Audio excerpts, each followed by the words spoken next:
It's 8:02 and time now for The Moral Maze with Roger Bolton. Good evening. So the Macpherson report in its entirety finally sees the light of day.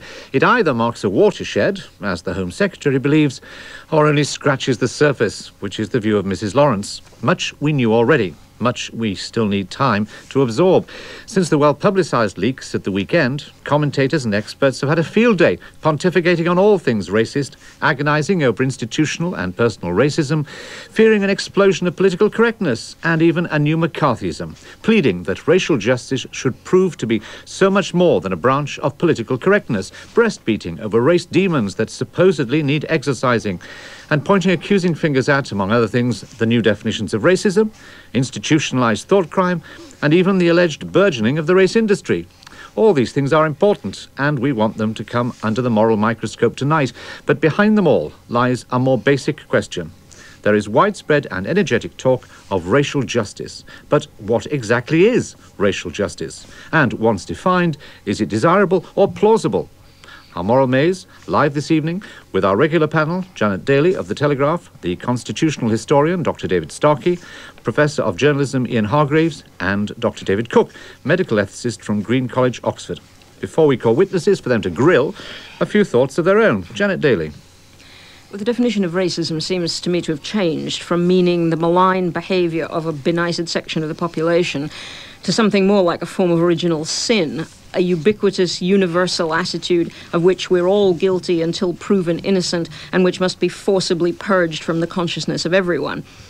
I find that deeply worrying, first because I think it's wrong, and second because it licenses the state to try to control people's opinions and feelings rather than just to intervene when their behaviour is unacceptable. In a free society, the law exists to constrain our acts, not our thoughts. And with the best of intentions, I think we may be in danger of recognising racism as an official thought crime. David Cook. Well, back in 1968 in Oakland, I attended a Black Power rally. The crowd all chanted, "I may be poor, I may be black, but I am somebody." Stephen Lawrence was somebody, but we can't bring him back. Doreen and Neville Lawrence are somebodies, but the chance of justice being done for them is now remote. But the Macpherson report gives us a ray of hope that we can actually do something, not just about racism in the police and society, but about the endemic racism in us all. And hopefully it can help us build a community where all are genuinely equal before the law and entitled to full justice, regardless of colour or creed. David Starkey. Roger, I am very worried when justice acquires an adjective, when we have people's justice or social justice. People's justice is a euphemism for mob rule. Social justice is a euphemism for expropriation. I fear that racial justice will be the same kind of perversion. And you offer us a choice, finally, in our judgment of the Macpherson report, between scratching the surface and a watershed. I have an alternative, a third term, simply a mistake. Ian Hargreaves. Well, I'm not sure about thought crimes. Perhaps we'll talk about that. But where I live, a few hundred yards from Tower Bridge, walking round the corner just the other day, I noticed that on every junction of every wall, as we approached the police station, the words were written in a neat hand, "Gas the niggers." As a white person, the way I see black people treated in queues at customs, in shops, on public transport, and yes, by the police, I have to say it is obvious that there is racism widely suffered in British society, and I think that we can do something about it. The Macpherson's report has some useful ideas for helping that process. The answer to your basic question, Roger, is justice is always represented as being blind, and that is the moral standard to which we must aspire when it comes to dealing with race. Panel, thank you. Our first witness is David Weaver, Director of the Bandung Parliamentary Institute. David Weaver, are we all racist? Is racism endemic to society? The experiences of many black people living in this country is that on a day-to-day level, they face racism. And frankly, from their perspective, it is getting worse. But I would not say to you... With respect, I asked you, do you think we are all racist? As individuals, I think we all have the capacity to be racist. Racism is a learned behaviour. In this society, in the United Kingdom, what we have is a situation where that learned behaviour has become endemic within the institutions, which means that the effect of organisational practices mean that many black people are discriminated against based on the colour of their skin. But also, we can't take away from the fact that many individuals actually enact that learned behaviour of racism and are indeed racist. But no, not everybody is racist, but many people are. But you're happy with the definition of institutionalised racism in the Macpherson report? You believe it exists in the police force? Institutional racism exists definitely in the police force. It is pernicious, it's institutional. I'm not extremely happy with the Macpherson definition. I do think it is weak. I think What would you like to see? Well, I think in terms of the definition, it needs to look at the organisational processes, the practices, the structures, and to look at how that, in effect, enacts racism in our society. Janet Daley. Are you not worried when you accept Macpherson's definition and when you accept the charge of institutional racism, that collective kind of universal guilt within the police force tends to diminish the responsibility of individual police officers for their own prejudices? I speak to many individual police officers who, like me, actually admit to the fact. I think it's quite worrying when, at this stage, after such an inquiry, we're still questioning whether it actually exists. But just to answer your question, that's a context, just to answer your question. I think it is worrying if people feel so demoralised and debilitated that they can't act. But the point that we're making is that there needs to be that move away from the denial that many police officers have, and indeed Condon has, that racism exists. Once you accept that it exists, then you can move forward but and move forward positively. I think you misunderstood my point. I'm saying that there are undoubtedly individual police officers who are racist. If you say that the entire police force is institutionally racist, aren't you in a sense giving an excuse to those individuals? After all, they can say, well, I'm just living in a racist culture. It's not really my fault. You can't blame me. Aren't you diminishing their individual responsibility? What we're saying is that the organisation is institutionally racist. There's institutional racism which drives the manner in which the organisation operates. Within that... Can you answer my question? I'm trying to do that. Within that, there are individual police officers, some of whom are racist, some of whom are not. Now, I think if people get stuck on this, if police officers get stuck on this and actually feel that they can't move on, maybe they should leave the service. There are many police officers within the service who actually... I'm sorry, we're still talking at cross purposes. What I'm suggesting to you is that it makes it harder to impugn the integrity of individual police officers who undoubtedly behave in racist ways if you say the entire force is institutionally racist. Aren't you defeating the force of your own criticism of those individuals? I think what you're doing is to misinterpret my definition of institutional racism. What I'm saying is that the organisation and the manner in which it is structured and its processes are racist. The individuals within do not have to be demoralised by that fact. The police aren't the only organisation that are institutionally racist.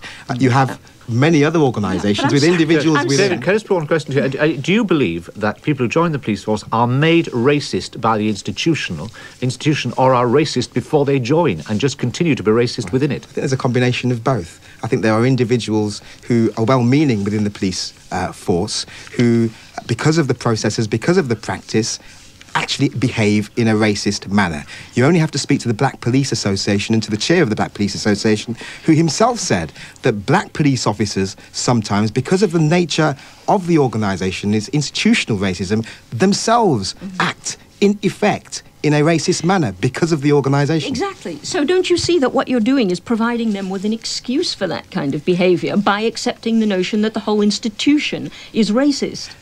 Absolutely not. And I have over the years worked with individual police officers who at this time are actually quite pleased that there is a recognition that the police are no different from any other organisation in this society in their institutional racism. So do you accept that people have to take individual responsibility for their actions and for their behaviour? There has to be individual responsibility for their actions and behaviour. But I'll give you a personal example. I come from a local authority senior management background. I am an anti-racist. I am black. I seek to act in an anti-racist manner. However, the organisation that I worked in as a policy advisor, actually, were purporting very racist policies. I, as an officer within that, inadvertently, in many ways, went along with that. So if you look at that in its detail, what I'm trying to explain to you is that the power of the organisation, the way it is constructed, its practices. Sorry, can we effect, please? We're going round in effect. Well, let me just finish. It's a very important issue. Let me just finish. In effect, will mean that in some instances, even well-meaning people will act in a racist So, manner. David Starkey, come in. But can we actually try and both broaden this out and narrow it down? The Metropolitan Police have said that in future, as part of their policy of classifying racial crime, any crime that is committed by a black on a white will be considered as a racial crime. Any prima facie, any crime that is committed by a white on a black will also. Are you happy about the equation of black on white crime as being racist? The issue here is when there is a crime, there is a crime. We do not want black criminals in our community as we do not want white criminals in our society. I think the issue there is, Professor Starkey, is that the police historically have not regarded when a black person says this is a racial incident, that it is a racial incident. That's what it's all about. So can I ask you, I'm very slow-minded. I asked you a question that expects the answer yes or no. Are you happy that black on white crime will prima facie be classified as racist? I may not be answering the question in the way that you want me to answer the question, but I'll repeat my answer. Right. Are you happy that prima facie white on black crime is classified as racist? If it is a racist crime, then yes. Are you then happy that black on white crime is racist? If it is a racist, yes. But the police have said, as part of their policy of adjusting to people like you, that they will assume, in spite of evidence, unless there's evidence to the contrary, that such a crime is racist. Are you happy with that? That is actually factually incorrect. That is not the case, and the police do not adjust crime to suit people like me. They've said that they're going to adapt, in fact, the view of the victim. They're going to say that they are going to prima facie accept, if the victim says that it's a racial crime, that it probably is a racial crime. Forgive me, I'm sorry, I'm just trying to get a few little... Right, if you'd answer David Starkey just for then we'll bring in Ian Hargreaves here. A few little questions. We've havoured on this one. Can I put to you another... I know you don't like facts, but let's put these facts to you. Apparently, the clear-up rates for murders are as follows. 85% of murders of whites are cleared up. 87% of murders of Asians are cleared up. And 78% of murders of blacks. Now, do you think that, dare one use the word trivial with murder, that trivial distinction of the statistics justifies this enormous apparatus of outrage that we've seen, trampling on the fundamental principles of English law, like avoiding double jeopardy, like making comments in private criminal offences? Do you really think that difference of 7% justifies all of this? Well, I question your statistics in the first place, and I'd like to know where you got those They're from. police statistics, therefore presumably you distrust them. Well, I distrust many of the police statistics that have been given out in the context. But I think the point is here that if you actually look at some of the statistics, let's look at some of the real statistics. You say, I do not like the facts. I will give you some facts. In terms of stop and search figures of black people, they're 6 times, this is the government figures, not the police figures, these are the government figures, they're 6 times as likely for blacks than This was an inquiry whites. about murder. I'm sorry. Could I ask David, coming at this point, we asked the question at the top, what is racial justice? And I think this is what David Starkey's having a crack at. Do you think it means anything, racial justice? Isn't there just justice, irrespective of race? What we are saying is racism is a violation of human rights. Justice should be about justice for all. We're talking about racial justice in this context because black people in the United Kingdom do not get justice. We want justice for all. But because of the particular context that we're operating in, we want racial justice because there is no racial justice for black people in this country, and that is a fact. David Weaver, thank you very much. I'm afraid I'm going to have to stop you there and bring in our second witness, who's Professor Stephen Bush, who's the author of Britain's Future, No Middle Way, a former national vice-chairman of the Campaign for an Independent Britain. He's joining us from Manchester. Professor Bush, you've said that this report is a wholly disproportionate reaction to a tragic event. Why? Well, why? Because a young man has been killed, brutally killed, and they've not found the killers. It's obvious that there are faults on the police side, which are admitted and been admitted for a long time. But it's also obvious that this whole thing has been blown up out of an enormous, into an enormous balloon of indignation, and is being used, as I say in that letter, as a crowbar to install more race laws in this country, to provide essentially a favoured position for a tiny minority of people in this country. Why do you think? I think this who is wrong. wants to do this, do you think? Well, I think if you've got the proposals of the Lawrence report, for example, which include still more changes to boost multiculturalism in the schools, when we're already faced with the fact that, for instance, in London, parts of London, in left-wing boroughs, Greenwich in particular, report of its own has shown that English children have been so denied of their symbols and identity. Do you mean white? When you say English children, do you mean white? I mean in this English. context? I'm using English because it's the English people, the historic English people of this country, England, that are bearing the brunt of the whole race relations industry. Can I just bring it? If one is very careful, if I can just finish, to distinguish between categories of ethnic minorities, and they're not all black, as has been used already on your programme. Many Indians and Pakistanis and Sikhs resent very strongly actually being lumped into blacks, you might like to know. But just a clarifying point, can I just clarify a point? Yes, if a person has been a black person born in this country, yes, is that person, in your view, English? You can ask them themselves. No, I'm what they asking think. you for your definition. Well, I am dependent on their view, because the whole aspect I think Professor Bush... Let me bring in Ian Hargreaves at this point. I think I've got to be allowed to finish my point.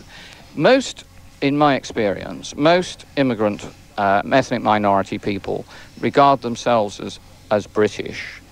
That is the phrase they use. I can give you a quotation right in front of me if you like, but if you actually talk to them, you will find out that's what they mainly say. Now, it's perfectly clear that we have in this country, England, about 42 million people who are English in the sense of having been in England for a very long time, like 1,100 years or more. And there is an admixture of other peoples, including, of course, the other historic races of this island and the more recent comers. Right, Professor, thank you very much for that point. Can I bring in, I think you made your point very clear, and let me now bring in Ian Hargreaves. I think that your position is all too clear, because in the letter that Roger referred to, you wrote that of the Macpherson inquiry itself, that it was carried out amid a cacophony of racial abuse, which, had it been by English people, would have landed them in the dock accused of inciting racial hatred. So the people who were protesting outside that you saw on television were not English, in your view? I shouldn't think they were. They didn't assume that they were. How do you know they were not English? You were confident enough to state it in the Daily Telegraph. That's right. So how do you know? What's your evidence? My evidence is the way they are. No, your evidence is the colour of their skin, isn't it? Well, English, we are descended from the Anglo-Saxon peoples. That's a white race, a European race. Nobody, apart from a few people like yourselves, denies that obvious fact. So to be English, you have to be white. That's your position. Of course, that's a clear-cut definition. Just as to be, if I may just finish, just as to be Pakistani or Indian has a certain colour about it, which is what everybody's talking about. I'm merely asking for the English people, Mr. Hargreaves, Professor Hargreaves, what every other group and race in these islands assumes for itself rightly. No, you're insisting upon a definition of Englishness which is exclusive of anybody with a different colour of skin from yours or mine. But let's move on, because I think we've established that point pretty clearly. Yes, well, I think most people would agree with me, actually, if not with you. The Race Relations Acts, laws in this country, do you think that any of them have been of any use? I think that the extension of... I'm personally in favour of avoiding incitement against any group. But will you answer my question? Is the law useful? Pardon? Is the law useful in helping to deal with problems of racism? I'm not sure what your definition of racism is, as a matter of fact, but it's generally speaking, obviously, from your attitude, a blanket is your position description of everybody who happens to be white. Is your position that the race relations laws are of any use or not? It's a very clear question. Some of them are, yes. All right, can I begin David Cook now? Professor Bush, I wonder if you could just clarify two things for me. You said initially that part of the row that there had been, and out of proportion, because it was only a tiny minority of people who were affected. Does the number of people make a difference?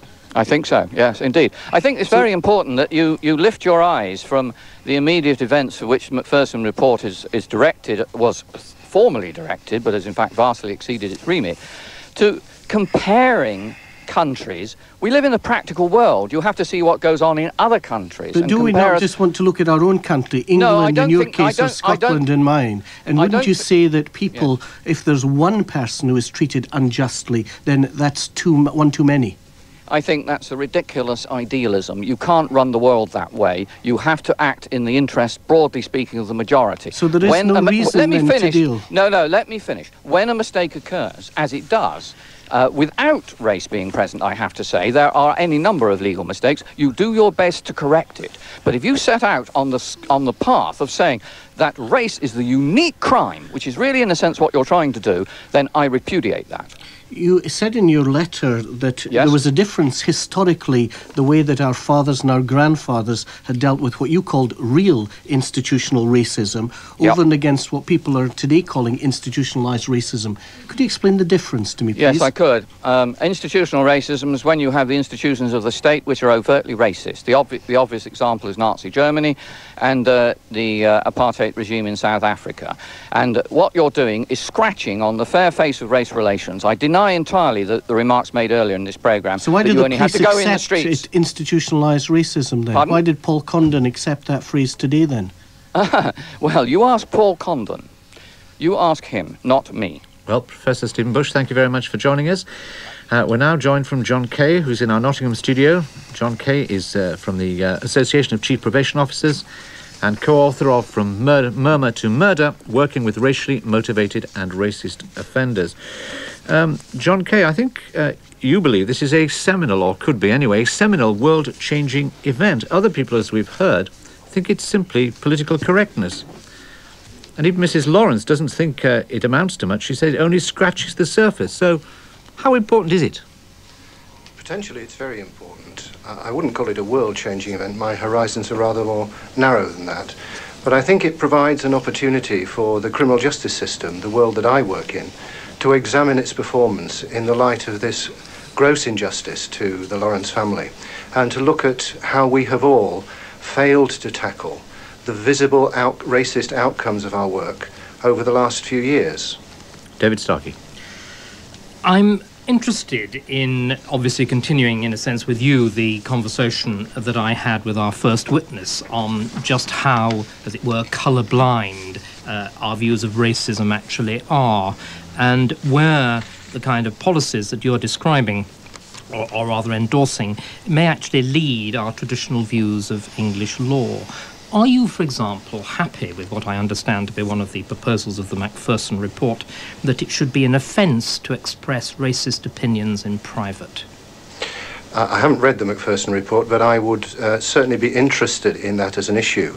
My position in the probation service is that racism and racist views and racist thoughts are important to tackle if they form part of the actions which oppress and victimise others. So am I understanding then you're distinguishing, as Janet Daley did at the beginning, in my view very properly, between thought and action, and you would be very unhappy if we created a thought crime of expressing racial opinions in private? I heard your phrase thought crime earlier, and for me racism is a thought crime if it forms part of the actions which oppress or victimise others.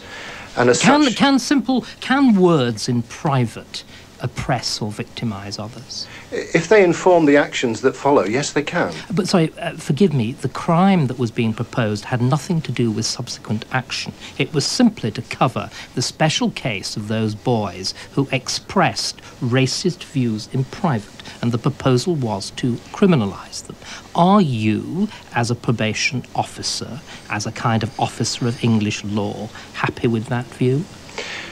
I think we always have to examine the distorted thought processes of people.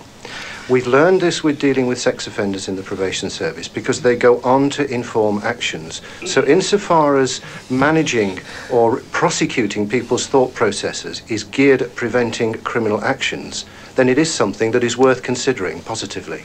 Can bring in Janet Daley at this point, who has some difficulty in sitting down at the moment. Yes. Are you aware that that is a considerable breach with the democratic tradition, that we don't, on the whole, try to criminalise people's thoughts, but only their actions?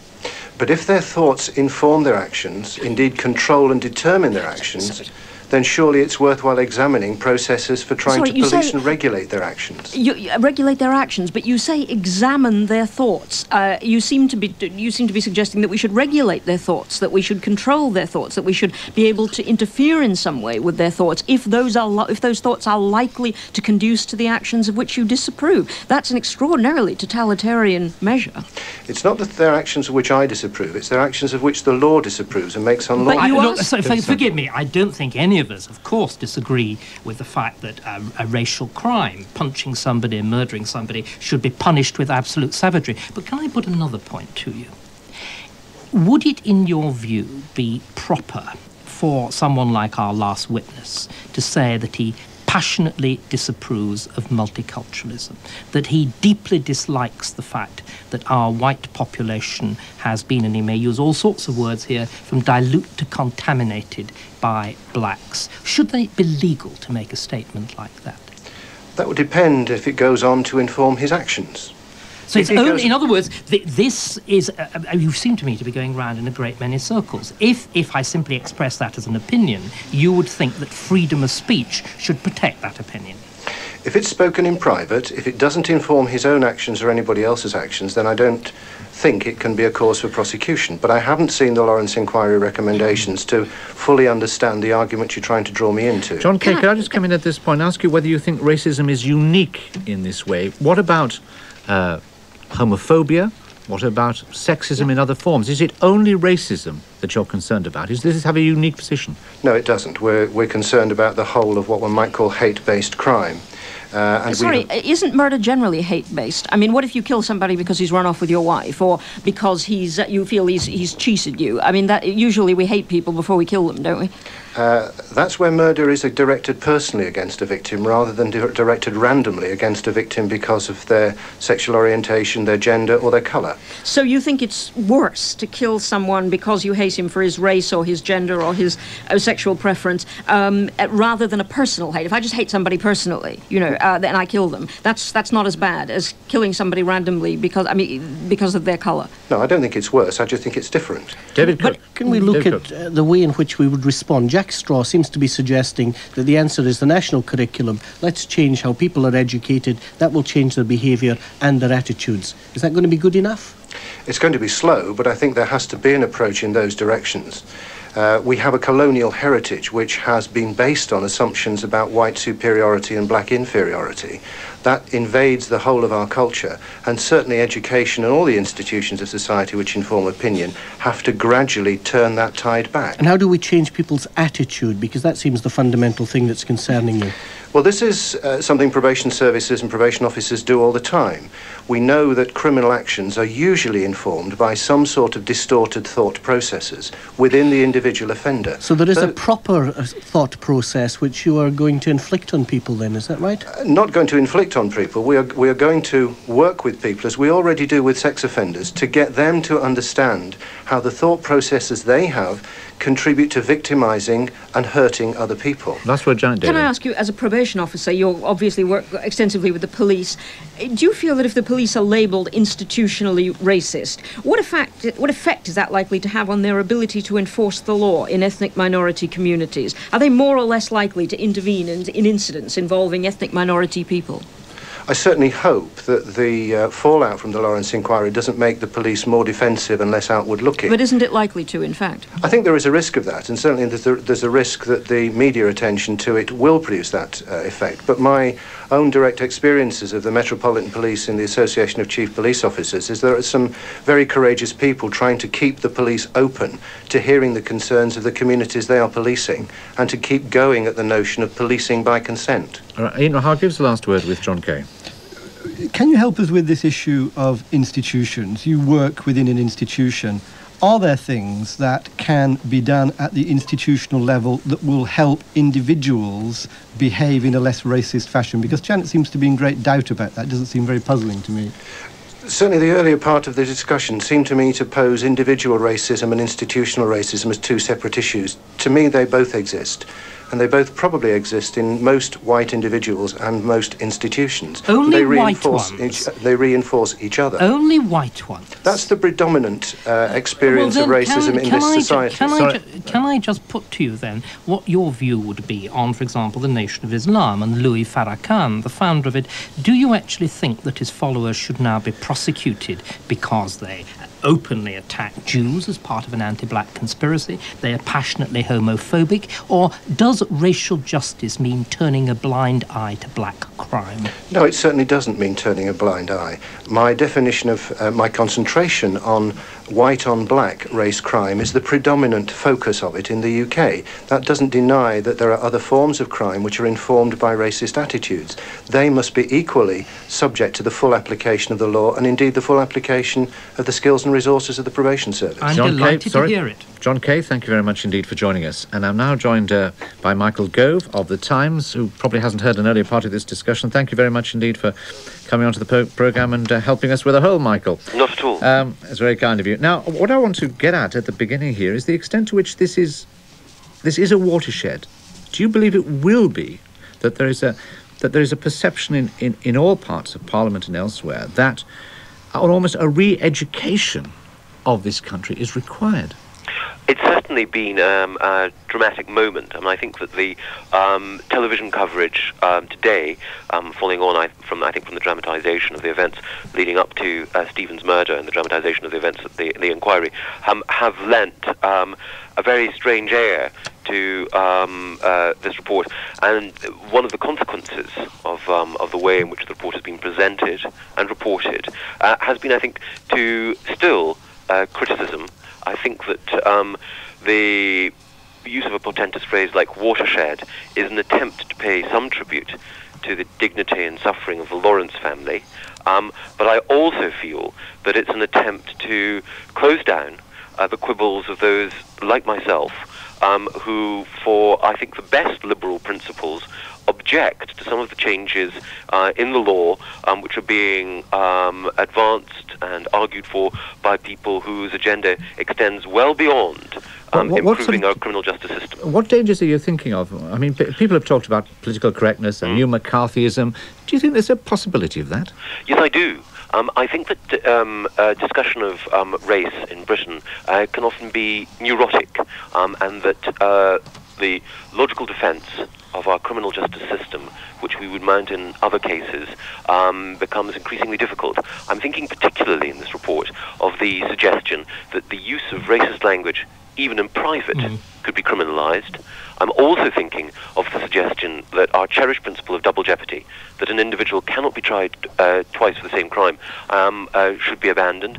I should make clear that the Home Secretary, of course, is not proposing to implement those two things, so there is going to be an inquiry further into the question of double jeopardy. Can you bring in David Cook here? Can we go back a stage? Because what we witnessed Sir Paul Condon admitting to was that there were unwitting prejudice, ignorance, thoughtlessness and racist stereotyping. There we had the Commissioner of the Metropolitan Police saying that. We had him apologising to the Lawrence family for the incompetence of the police. What did that make you feel then as a commentator? I felt a degree of sympathy for Sir Paul. I believe that he's been the victim of a remarkable campaign of vilification. No one denies that he's sincere in his opposition to racism, and few would deny that he has attempted to improve and overhaul the But don't you think police. he was sincere in suggesting that there was racism in the police and that the police had failed the Lawrence family? I think the police failed the Lawrence family. I think the police failed a number of victims. I think that there are problems with policing in London and elsewhere. I think those problems are a consequence of managerial failures, which mean that a variety of unhappy attitudes still persist within the police force. But I think that the exaggerated focus on racism as the most important fault that permeates the police, I think leads us away from some of the necessary reforms which we need to embrace if we're to improve the police, and I think creates an unfortunate climate in which mature debate of what we expect from the police becomes more difficult. Ian Hargreaves. But Michael, those of us who trade in words must expect the poison chalice to return. Isn't it going rather far over the top to speak of a new McCarthyism when what we're talking about here in the case of people making racist comments in private is trying to understand the way, as one of the previous witnesses said, that kind of evidence of behaviour can be seen to inform an act which is racist?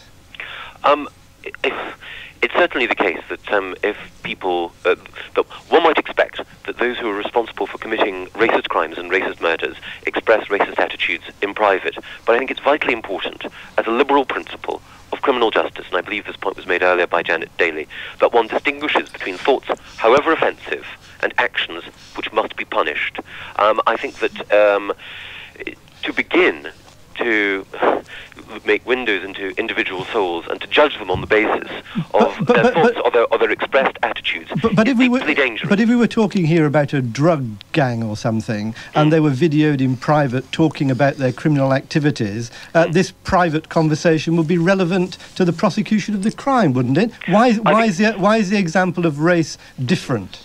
I think it is certainly the case that if one can legitimately acquire evidence which points towards that individual having committed a crime, then that can be used certainly in open court. But simply because I express racist attitudes, that does not make it, that is not in itself, or should not be a crime, any more, for example, than expressing a belief that heroin should be legalized should be a crime, whereas obviously the peddling of heroin should be. The expression of opinion should not be a crime. Michael Gove of The Times, thank you very much for joining us.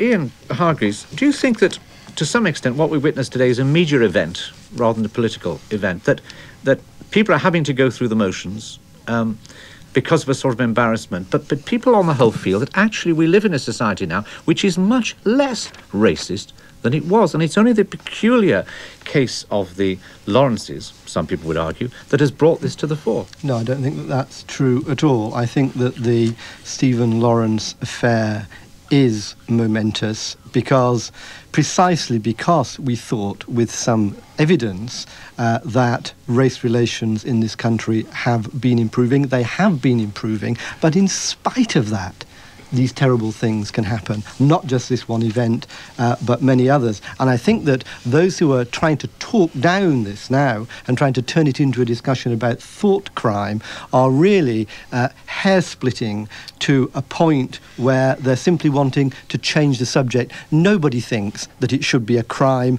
to express an opinion in private if that's all it is. Janet Daley, you were obviously very concerned about individual liberty, the thought police, questions like that, but do you think that racial prejudice is endemic in this society now and is getting worse or not? Well, I don't, because I come from a society which really did have an endemic racism problem. And I can remember the policeman who killed the 3 civil rights workers in Mississippi being tried and acquitted by a local judge and jury and slapping their thighs with delight amid much hilarity in the courtroom when they were acquitted. That's what I call institutional racism. And I can't say that I see anything remotely resembling that in this country. And what worries me most is that in the name of tolerance, we're producing some of the most illiberal, authoritarian suggestions for altering the law of this country.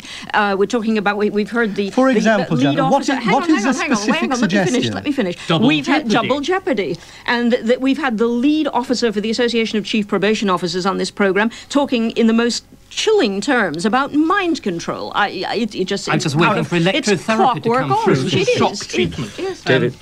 David Cook, are we at other overreaction there? Well, in the end, what's remarkable about this is not some great conspiracy on the part of some left-wing socialist. What it's about is one particular family whom the police failed. There was an act of injustice done, and what we're trying to do, what we're seeing in all of the fuss and all of the bother, is an attempt to get justice for that family.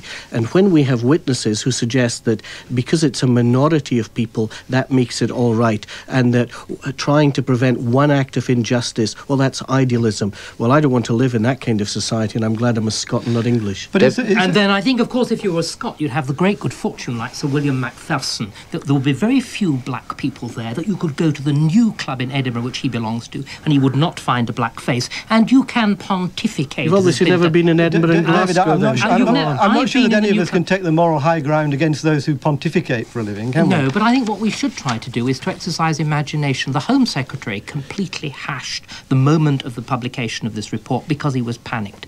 Ordinary policemen, badly educated, ill-trained on the front line, make mistakes. Many policemen will welcome this, David. Many will welcome it because it will provide an opportunity for them to see the institution that they work in change in the way they want it to change. It was a mistake, and it needs treating as a mistake. It does not need a huge process of navel-gazing, which will lead to much more significant injustice, as the extraordinary complacency of you, Ian, in endorsing utterly illiberal. And I'd much prefer to see the individual, incompetent, sloppy, slipshod, racist police officers brought to book than to have the entire force impugned with a collective guilt. Well, David Cook, brief final word. Are we seeing that the police force are being kicked for what's wrong with the rest of society? Well, yes, and of course, all of us have to take responsibility. All of us have to put it right, and we have to learn from our mistakes. That's the important thing. Well, thank you very much to our panel. Michael Burke will be back next week at the same time with another Moral Maze. But from me, Roger Bolton, goodbye. The Moral Maze was presented by Roger Bolton and produced by David Coomes.